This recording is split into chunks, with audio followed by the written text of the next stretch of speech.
My guest today is Dr. Smita Borole, and I am honored to talk to you because you have so many different things we can talk about.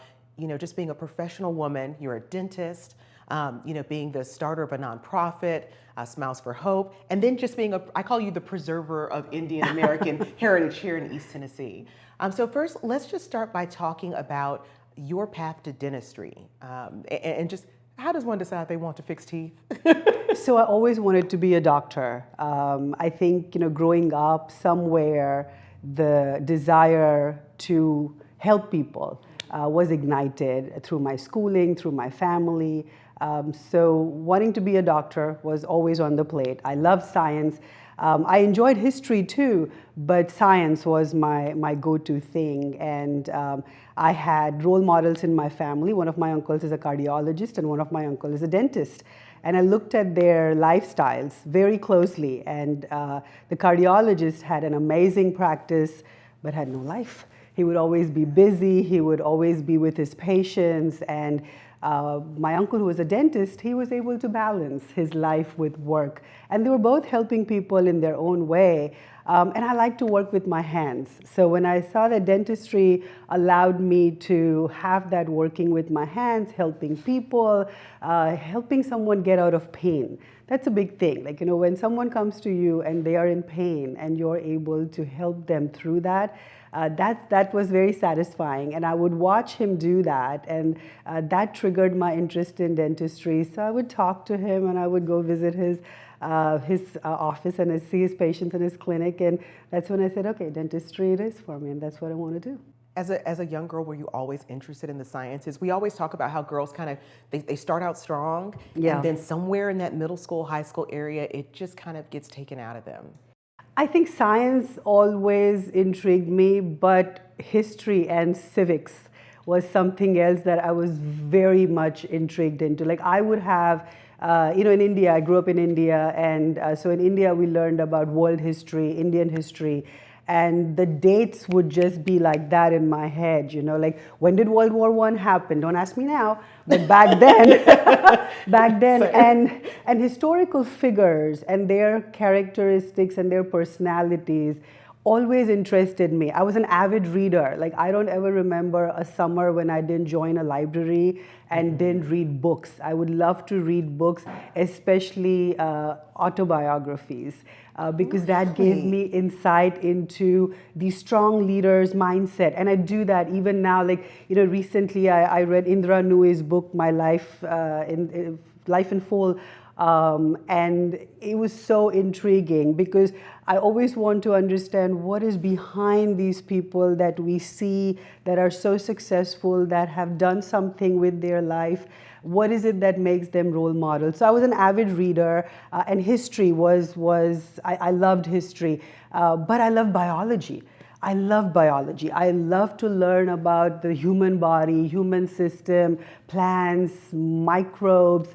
I don't know what it was about it that really intrigued me. So, and yeah, that stayed. I mean, I think you can probably still sense my excitement talking about it, because human body is very interesting, and there's so much to learn, so much to learn. What are some of the biggest challenges you have in your profession? I think the biggest challenge with dentistry is learning how to work with people while being in a profession and doing procedures that can be uncomfortable for them. Because every time a patient comes to an office, the one thing that we'll always hear is, I don't like to come here, but I like to see you. Tell me about, she's my dentist, and we'll get to how we've got this friendship going, but tell me about it. Yes. And I just tell all my patients, well, then you just focus on me, and I will take care of everything else. So, that's the hard part of it, where we get so focused sometimes as dentists on the procedures.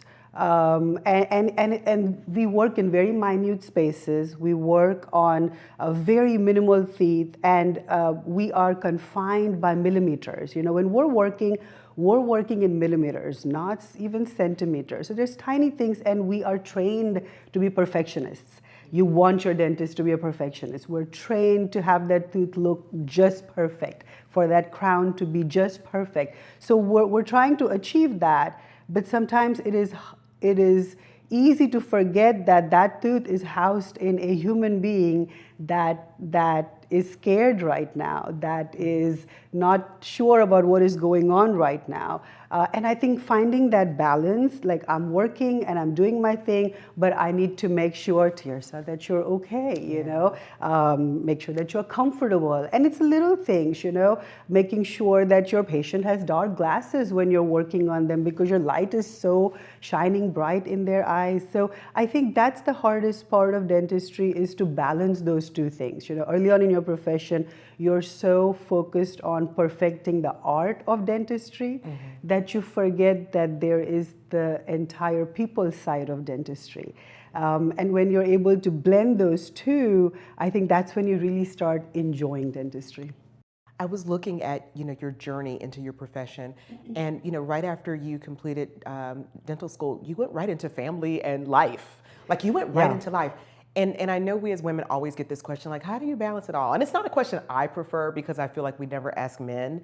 But like, seriously, how did you do all this and to become so successful to where you are now while having small kids? I think I had a very defined clarity of thoughts on what my priorities were in life. You know, very early on in my career, I was introduced to Stephen Covey's book, 7 Habits of Highly Effective People. And one of his, I think his first habit is first things first. And I think that made me aware of the fact that if I have my priorities in line, and if I know what my priorities are, you know, if I fill my day-to-day with the big stones in my life, then there will always be place for the little things. But what are my big stones? And I think it's different for everybody. For me, my big stones were always in that order: my kids, my family, my work, my community, and then everything else. And amazingly, when I made time for the 3 big rocks in my life, everything else, I had time for it. I had time to go have meaningful relationships with my friends. I had time to, you know, go pursue my passion of dance, but never at the cost of the 3 big rocks in my life. In fact, in my career, when I was 3 years into practicing dentistry, knocking on the doors of being a partner, I had to take a huge step back and go down to working 1 day a week, because my son, after he was born, he was a mama's boy. He didn't want to be with anybody, not even my mom, who came to help me for a few months, or the best nannies in the world. He was like, nope, I want you. And he would cry from the time I would leave home till the time that I got back. And I remember going home one day and telling my husband, I think I want to cut back and just do 1 day a week. So you may want to adjust your schedule and see how we can kind of make this work. And everybody, including my really good friends, cautioned me about it and said, don't do that. Take your time, take some time off, find yourself good care, but you're taking a huge step back from your career, right, and you may never be able to get back. But my priorities were clear, and I told myself, that's okay. I can always pick back up. If I'm a good dentist, I will pick back up. But my child just has one mother right now, and I need to be there for him. And so I did that for quite a while, until he got confident and he was secure to get to a point where he said, hey, mom's mine. She may go, leave me and come back, but she's still mine. And then he started preschool, so I worked with his schedule, slowly scaled back up my time. And at 3 years, I would have been a partner. At 5 years, I was a partner. So it put me back 2 years. But if I would not have given him that time, I don't think I would have been able to come back to work a full person. That's right. And that was important. Because you would always been thinking about him. Is he okay today? Yep, absolutely. What a message for a lot of women and men. Because I think a lot of times we put our careers at such the forefront that we ask everybody else to kind of, make do. I also think that, Tearsa, everybody has to define their own priorities. Mm-hmm. One of the things that Indra Nui, and I love her, one of the things she says that is women can't have it all, but you have to define what your all is. and then you can have it all. So I think that is very important, and that's what I tell my daughter now, who's 24, as she is looking at a career of her own and wants to, have a family eventually. I talk to her about take some time and find out more about yourself. Know you. What is it that is important to you? And if having a career is your top priority and that is number one, then so be it. We have a lot of driven women that will put that as their number one, and I admire them. But they know that that is their number one. So there's no confusion, there's no conflict as you're going about your life. Because when you don't have your priorities clear and you're constantly conflicted, you're not going to be good at anything. But if you have your priorities straight, whatever they are, don't let anybody judge you for that. Whatever your priorities are, those are your priorities, and you live a full life because you have your priorities and you're making all your decisions accordingly. This is what it's like sitting in her dental chair. This is what it's like every meeting. I so enjoy talking to you. And you talked about your daughter, and she's going into medicine as well. Yes. Are you not just extremely proud? Now, do you feel that's your influence, or just that's something she would have done regardless? I think it's her drive. Okay. I think it's her drive, and we are extremely proud of her. She's in her second year in medical school, and she is in medicine because she loves to help people. And that is her drive, because we always told her, this is not a profession, this is a career choice, and this is a lifestyle. When you are a physician, you are going to have to care for your patients along with what you want to do with life. So things have to go parallel, because when she was in college, she came to me one day and she said, I don't know about this, Mom. I want to be a doctor, but I'll be still in school at age 32. And when will I, start a family? And when will I do all of that? And I said to her, they have to go parallel. They have to go parallel. If this is what you want, then you have to make sure that your life goes in parallel with that. You cannot wait for one to finish and another to start, because this is a lifelong commitment that you're making, and this is a profession of service. Most importantly, you're serving your patients, you're helping them. When they come to see you, it might be your 10th patient in the day, but for them, that is the only half an hour that they get with you, and you have to give them their undivided attention. And unless you don't feel like you're able to do that, unless you feel like that is the life that you want to choose for yourself, there's a lot of other professions that you can go into. So she did a lot of volunteering. She did a lot of observing some amazing physicians in our community. And once she came to the conclusion that, yes, this is what I want to do, she just went after it. And, what I'm really proud of about her is she learned to speak Spanish. She's getting quite fluent in Spanish. And now she wonderful. Yes. And now she wants to go back and really hone in her skills on speaking the dialect that, we used to speak at home. And when I ask her why, it's because she wants to connect with people. She learned Spanish because she wants to be able to bridge that gap between a physician and a patient when they are not able to communicate exactly what is going on with them. She wants to be able to understand that. And that is what I'm really proud of her, because she's doing this for the right reasons. That's right. Yeah. That's right. And let's talk a little bit more about you, because the reason that I feel we connected was because you asked me, will you MC an event? Yes. And I was like, well, tell me what it is, okay, I'll do it. And you were like, I've got a charity. Let me tell you about my nonprofit, Smiles for Hope. I was completely moved by what you're doing, because clearly you deserve to go home and sit down after work. But for you to come up with this nonprofit, tell us a little bit about it. Well, before I say that, thank you so much for your support. I mean, Smiles for Hope, I feel, is truly a nonprofit or a charity by our community, for our community. There's so many wonderful people like you that are involved, that have supported us for it. I think to help others was always somewhere in the heart.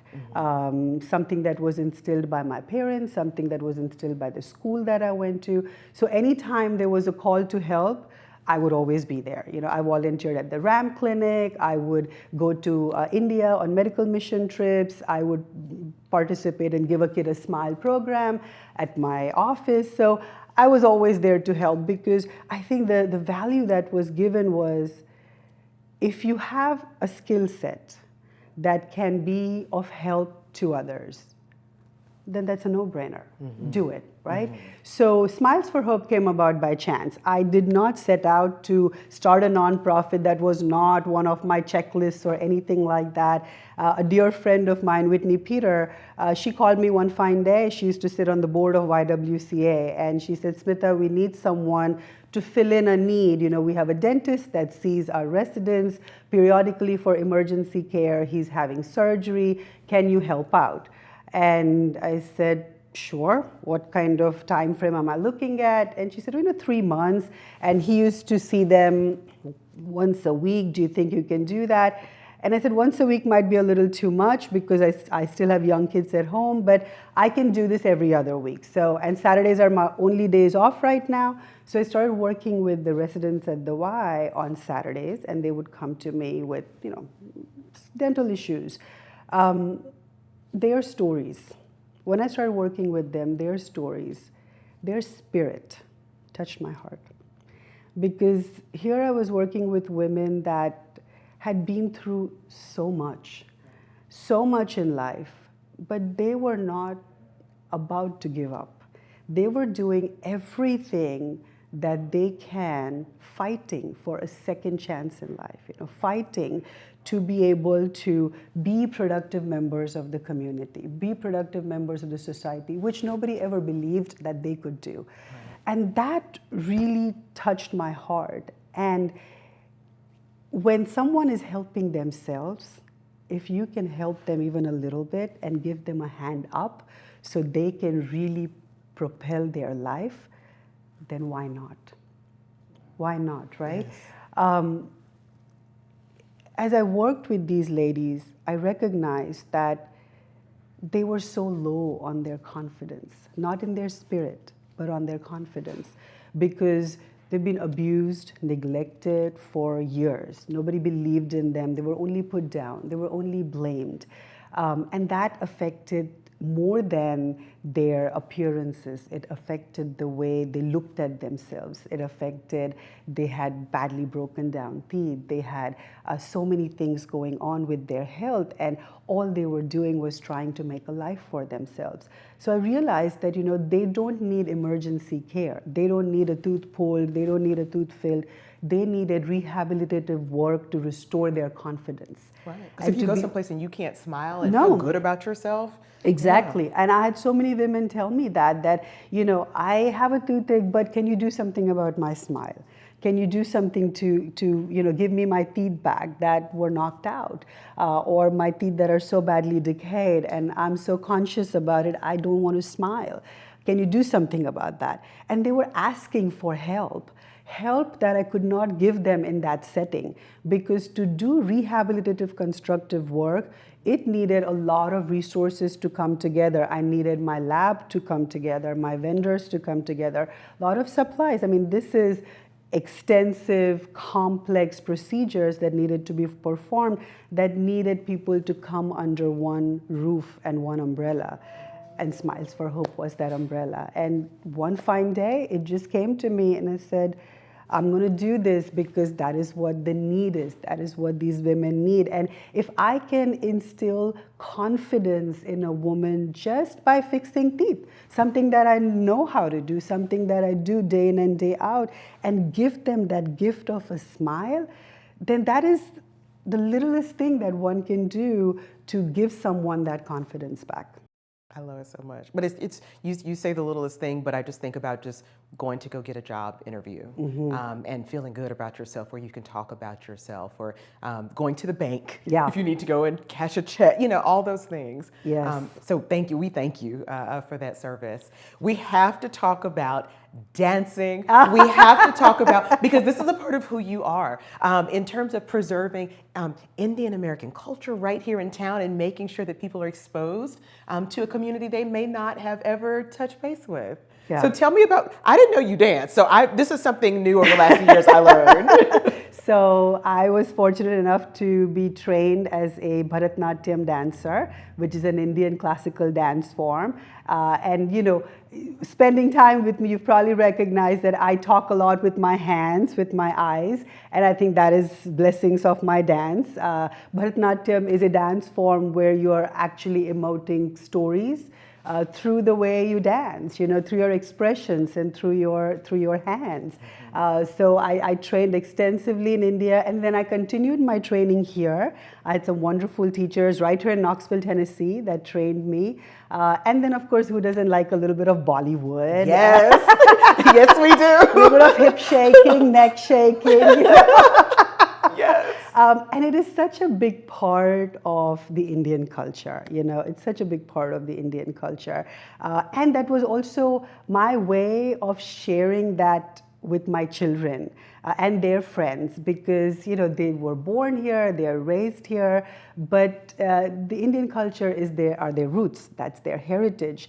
And unless we make an effort to introduce them to that and involve them with that, they are really not going to be familiar with it. But most importantly, I am a firm believer that awareness brings familiarity. And when there's familiarity, there's assimilation.